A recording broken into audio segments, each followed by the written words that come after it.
Salam saudara terkasih dalam Kristus Yesus. Kita jumpa hari ini dalam renungan harian Embun Pagi. Dalam suasana sukacita kita akan mendengarkan firman Tuhan yang akan meneguhkan kita, menguatkan kita, dan menuntun kita untuk menjalani hari-hari yang akan kita lewati. Oleh karena itu, pada awal pekan ini kita akan mendengarkan firman Tuhan. Sebelumnya kita bersatu di dalam doa. Damai sejahtera Allah yang melampaui segala akal dan pikiran, itulah yang melihara hati dan pikiran dalam Kristus Yesus Tuhan. Amin.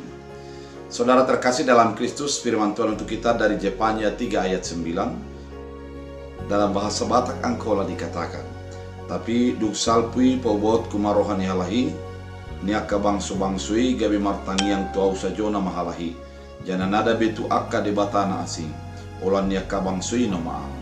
Dalam bahasa Indonesia, tetapi sesudah itu akan memberikan bibir lain kepada bangsa-bangsa, yang ini bibir yang bersih, supaya sekaliannya mereka memanggil nama Tuhan, beribadah kepadanya dengan bahu-membahu. Demikian firman Tuhan. Saudara terkasih dalam Kristus Yesus, ketika Yerusalem merupakan dalam keadaan kecemaran, di mana penindasan terjadi, penyembahan berhala juga menjadi sesuatu yang dilaksanakan oleh umat Tuhan. Selain itu, terjadi juga penyangkalan terhadap hukum-hukum Tuhan, maka Tuhan menjadi geram olehnya. Tuhan membuat menjadi marah oleh karena tindakan umat yang dikasihinya, yang dipilihnya, menjadi menjauh daripada Tuhan. Oleh karena itu, ada saatnya Tuhan akan menyatakan murkanya. Ketika itu tidak ada bangsa yang bisa untuk sembunyi daripada murka Allah. Tidak ada satupun orang yang bisa untuk menghindar daripada kemarahan Allah tersebut. Karena memang segalanya nyata dan jelas di hadapan Allah. Dan tidak ada orang yang bisa untuk membenarkan dirinya atas apa yang sudah dilakukan dan akan dinyatakan Allah atas geram yang terjadi. Saudara terkasih dalam Kristus Yesus, namun setelah itu orang akan berbondong-bondong kembali kepada Tuhan. Mereka akan menjadi memiliki bibir yang bersih, hati yang bersih, hati yang memuji dan memuliakan Tuhan. Keadaan ini mau mengatakan bahwa ketika kita di dalam kecemaran, janganlah sampai geram Allah menjadi terjadi bagi kita. Ketika kita menjauh daripada Allah, janganlah sampai hukuman yang dinyatakan Allah menjadi mengubah kita. Namun sebaiknya sebelum segalanya itu terjadi, kita mengubah diri.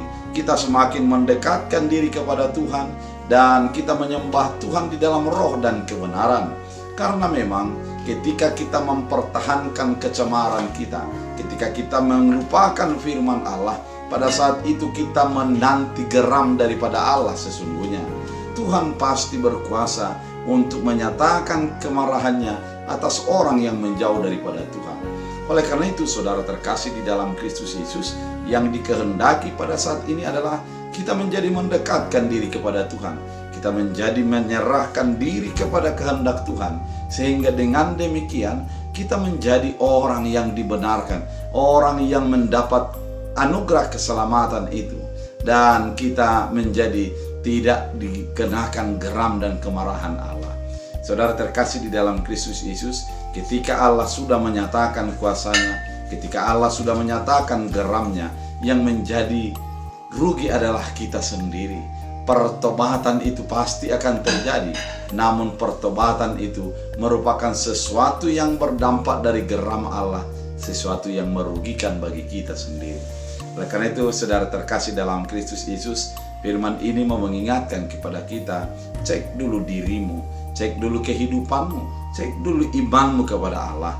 Apakah sudah menjadi sejajar ataupun menjadi sesuatu yang mengarah kepada Tuhan, atau masih tetap menggunakan ego dan kepentingan sendiri.